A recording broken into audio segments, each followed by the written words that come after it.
देखो, जैसा आपको विदित है कि हमारे जो समाज के अग्रज है और ब्राह्मण व्यापारी है किशनगढ़ के, जिस तरीके से इनकी प्रतिष्ठा को धूमिल किया गया उसको लेकर और इनकी होटल को जो एक तलवार लटकाई गई है उसके समर्थन में हम आज ये मीटिंग करी हमने। इनके जो बनी ठनी होटल का इन्होंने पट्टा लिया है वो बिल्कुल आप देख लीजिए, जितने भी पट्टे दिए गए हैं जो 693/1 खसरे में तकरीबन 40 पट्टे अभी दिए गए हैं। 40 पट्टों को जो नियम और फॉलो अनुसरण किए गए नगर परिषद द्वारा वो सब हमने फॉलो किए हैं। आबादी किस्म में वो ज़मीन आ चुकी है, आज कोई काकरिया खान की ज़मीन है नहीं। वो जब फरवरी 2022 में वो आबादी में आ गई, उस ज़मीन के इन्होंने व्यावसायिक नियमन के इन्होंने पैसे जमा करा दिए 14 लाख रुपए। 14 लाख रुपए जमा कराने के बाद इन्होंने रजिस्ट्रेशन किया, इन्होंने पैसा जमा करा दिया। तो भैया हमारा पट्टा कैसे फर्जी है? आप माननीय विधायक महोदय, परम सम्मानीय विधायक महोदय जी के लिए मैं परम सम्मानीय विधायक महोदय जी एक संदेश देना चाहता हूं कि हम मानते हैं कि आपकी यहाँ के सभापति से विकास कार्य को लेकर नहीं बन रही है, पर आप अपनी लड़ाई को उनसे व्यक्तिगत रूप से लड़े। एक हमारे भाई के व्यवसाय को आप क्यों इसमें बीच में शामिल कर रहे हैं? इनका एक अकेले का तो 693/1 में कोई खसरा में पट्टा है नहीं, 40 और भी लोगों के 88 और भी लोगों को मिलने थे जिनकी फाइलें रुक गई है। और हमारे को पूरी जानकारी है। किशनगढ़ इतना बेवकूफ़ नहीं है कि जो अभी ईओ आए थे बिश्नोई जी, वो किस काम के लिए आए? हमने वहाँ से सूचना राइट ऑफ इन्फॉर्मेशन के तहत वो बिल्कुल मेलाफाइडली इंटेंशनली तरीके से उन्होंने रिपोर्ट दी और मैं इस कृत्य की बिश्नोई जी की बहुत निंदा करता हूँ। इसीलिए उनको पता था यहाँ पे कपड़े फटने, हमारे सुमोटो ट्रांसफर लेके चले गए। एक विशेष काम के लिए उनको यहाँ पे भेजा गया, आए और अपना काम करके चले गए। हमारे भैया किसी से लड़ाई नहीं है, पर हमारे भाई की किसी का भाई की एक ईंट निकल गई ना तो हम भी बजा देंगे सामने वाले की, चाहे वो कोई भी हो। ब्राह्मण का नुकसान नहीं होने देंगे। चाहे पहली लाठी पड़ेगी ना तो मेरे सर में पड़ेगी। एक ईंट निकाल के बता दे बनी ठनी होटल की, तो यही खड़े हम भी। बैठक का क्या निष्कर्ष निकला? बैठक का निष्कर्ष ये, आज हमने विधायक महोदय ने जो उनकी दोहरी नीति रही इस पूरे प्रकरण में, एक तरफ वो ये कह रहे हैं, जैसे मैंने जानकारी दी मेरे को, गोपाल जी ने, मेरे अंकल भी लगते हैं, इन्होंने मेरे को जानकारी दी कि भाई विधायक महोदय पिछले 2 साल से मुझे पट्टा दिलाने के लिए आश्वस्त कर रखा था और मेरे लिए अप्रोच भी कर रहे थे, ठीक है। उसके बाद में इनका 9 फरवरी 2022 को इनको पट्टा मिल जाता है। ऐसी क्या नौबत आ गई विधायक महोदय जी, जब एक तरफ तो आप इनको पट्टा दिलाने में मदद कर रहे हो और आज 5 महीने बाद में आप इन्हीं के पट्टे का विरोध कर रहे हो। अब इनके पट्टे की आड़ में आप सभापति जी को घेरना चाहते हो तो ये गलत। आप उनसे पर्सनली अपनी व्यक्तिगत लड़ाई आप किसी और मुद्दे पर लड़े। एक ब्राह्मण का अहित हो रहा है, उसको आप इसके कंधे पर तलवार क्यों लटका रहे हैं? आपने 10 करोड़ की प्रॉपर्टी है भैया, और इन्होंने पूरा प्रोसेस फॉलो करके, अनुसरण करके, पूरे पैसे नगर परिषद में जमा करवा के और फिर इन्होंने वहाँ पे अपना व्यवसाय चालू करा है। ज़िंदगी भर की कमाई है इनकी पूंजी। तो ऐसे किसी ब्राह्मण को मरने नहीं देंगे, सब ब्राह्मण इनके साथ में। और किसी ब्राह्मण का नुकसान हुआ और हमें पता लगा कि द्वेषतापूर्ण किसी भी नेता ने नुकसान करा ब्राह्मण का, तो उसका नुकसान भविष्य में हम करेंगे और वो सहन करने के लिए तैयार रहे। धन्यवाद। जय परशुराम। अभी आपने ये बोला कि मेरे को गोपाल जी से जानकारी मिली, इन्होंने मेरे को एक बातचीत का ऑडियो सुनाया। मैं पिछले समझदार हूँ जब से, आज मैं 45 साल का हो गया, तो तकरीबन 27 साल से तो मैं राजनीति में हूँ। मैं 98 से आज 25 साल हो गए। 25 साल से तो मैं राजनीति से परिचित हूँ, लोगों की आवाज़ से भी मैं परिचित हूँ और मैं नंबर से भी परिचित हूँ। ऑडियो जो है उसके अंदर ये कहा जा रहा है कि आप आश्वस्त रहे तो मिल जाएगा। हाँ, लेकिन अचानक ये ऑडियो वायरल कहीं इसलिए तो नहीं लग रहा कि कहीं आपको इस जांच में ये है कि कहीं ना कहीं इनके साथ गलत हो रहा है? भैया मेरे को एक बात का जवाब दे दीजिए। यदि ऑडियो में वो बात ये बोल रहे हैं कि मैं आपके साथ हूँ, आपको पट्टा दिलाना चाहता हूँ, तो भैया आपने विधानसभा में इस एक केवल सिंगल पट्टे का नाम उठाकर आपने बदनाम क्यों करा हमारे ब्राह्मण व्यापारी को? मैं ये पूछना चाह रहा हूँ। मैं आपसे कह रहा हूँ कि ये सवाल आपके माध्यम से मैं उससे पूछना चाहता हूँ विधायक महोदय जी से कि आप समर्थन कर रहे हैं इनका। आप उनका ऑडियो सुना हमने, उन्होंने कहा मैं आपके साथ हूँ और आपका नुकसान नहीं होने दूंगा। तो मैं उनसे पूछना चाह रहा हूँ, नुकसान नहीं होने दे रहा, अच्छी बात है, तो फिर आपने विधानसभा में हमारे ब्राह्मण व्यापारी को भूमाफिया साबित कर दिया क्यों? इस बात का जवाब उनको देना चाहिए। और यदि उनके मान लो उन्होंने बोल दिया, ऐसा एक विधायक एक विधानसभा का मालिक होता है और उसके द्वारा कोई आवाज़ उठाई गई है तो उस पर पूरी सरकार लगती है उस पर। तो हमारे वो खुद दोहरी नीति चल रहे हैं। या तो अपना स्टैंड स्पष्ट करे, स्टैंड ले वो उनका, या तो स्टैंड ले स्पष्ट वो उनका कि मैं गोपाल जी के जो पट्टा मिला था उसमें मैं उनके साथ था, उनको पट्टा दिलवाने में मदद करी है, या वो स्पष्ट वो काय की जांच चल।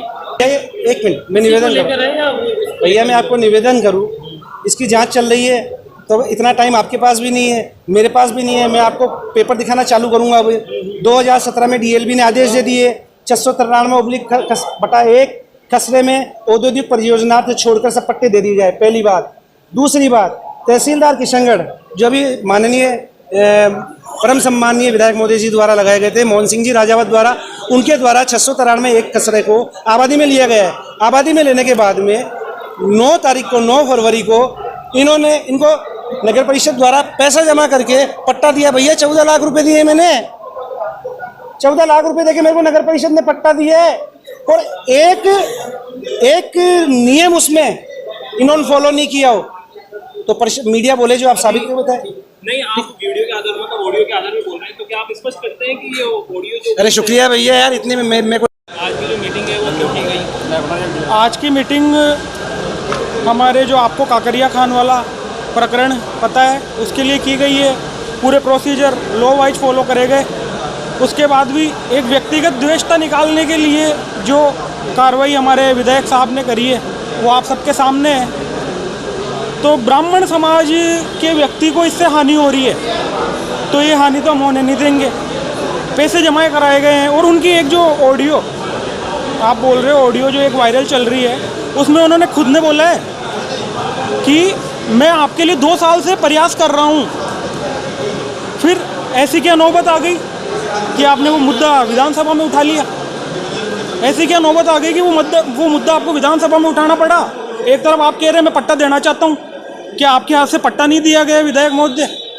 ऐसी ओछी हरकत, वो भी नगर के विधायक को आप 200 जनों का प्रतिनिधित्व, राजस्थान में टॉप 200 में आते हैं। तो मैं तो ये और एक और अभी 2 दिन पहले एक राजपूत समाज की सभा हुई थी, उसमें गैर समाज वाले भी बुलाए गए थे। 34 पार्षद थे मेरे साथ, मैं युवा मोर्चा अध्यक्ष हूँ, बीजेपी से मैं भी था पार्षदों के साथ। वहाँ पे प्रेस कॉन्फ्रेंस हो रही थी तो एक कोई व्यक्ति था, उससे वहाँ कोई धक्कम धुक्का जो भी हुआ था वो वीडियो आपके सामने है। तो उसमें मेरे पे भी फर्जी मुकदमा दर्ज करा दिया गया एक राजनीतिक साजिश के तहत, मेरे पे और राजू शर्मा पे। उस वीडियो में कहीं दिखा दो हम उसके मार रहे हैं।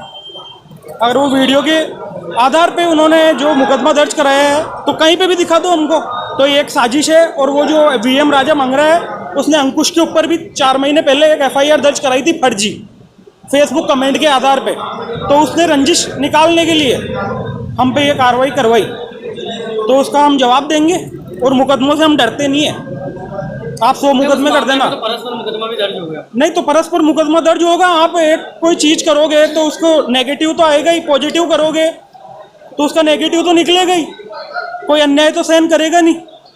तो ये लड़ाई है सत्य की, और इसमें मैं सभापति जी को धन्यवाद देना चाहूँगा कि वो राजस्थान ब्राह्मण महासभा अपने उद्देश्यों पर चलने वाली एक संस्था है।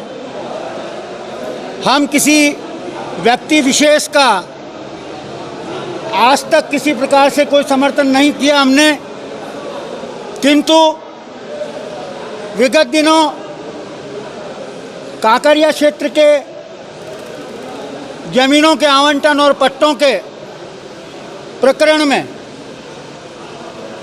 जैसा कि मुझे जानकारी दी गई है,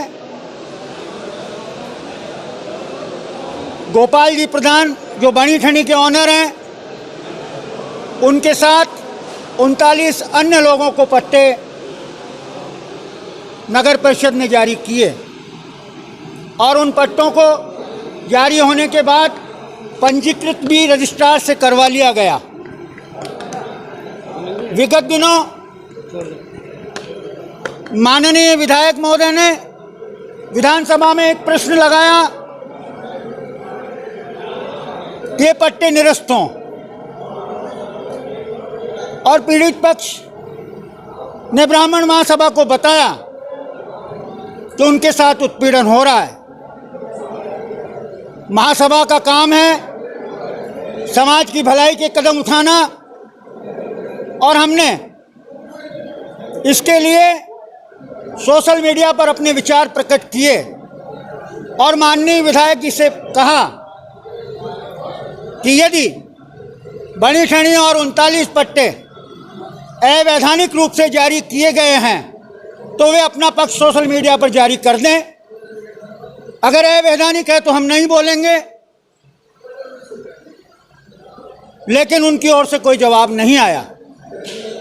समाज में उद्वेलन था, समाज ने हमसे अपील की और हमने ये बैठक बुलाई। आज की बैठक में उपस्थित ब्राह्मण समाज के लोगों ने विभिन्न वक्ताओं के विचारों के बाद सर्वसम्मति से एक निर्णय लिया है। माननीय विधायक जी ये स्पष्ट कर दें कि ये पट्टे वैधानिक है या अवैधानिक। अगर अवैधानिक है तो हम मान जाएंगे और अगर वैधानिक हैं तो वे मान जाएं। विधायक भगवान श्री कृष्ण ने गीता में कहा है कि हे अर्जुन, मैं मनुष्य में राजा में निवास करता हूं और हम उसे राजा मानते हैं। अगर राजा सही काम करेगा तो प्रजा साथ है, सही काम नहीं करेगा तो ब्राह्मण महासभा का सर्वसम्मति से यह निर्णय है कि आज जिस प्रकार से ब्राह्मण समाज की बैठक बुलाई है, 10 दिन 15 दिन ये देख लेते हैं कि समुचित कदम उठाए जाते हैं सकारात्मक रूप से, अन्यथा स्थिति में ब्राह्मण समाज सर्व समाज के साथ मिलकर एक बहुत बड़ा कदम उठाएगा, अपनी एक पंचायत करेगा और फिर आंदोलन जो होगा उसके लिए स्वयं जिम्मेदार होंगे जनप्रतिनिधि। जय संगठन, जय समाज। चंद्रशेखर शर्मा, अध्यक्ष राजस्थान।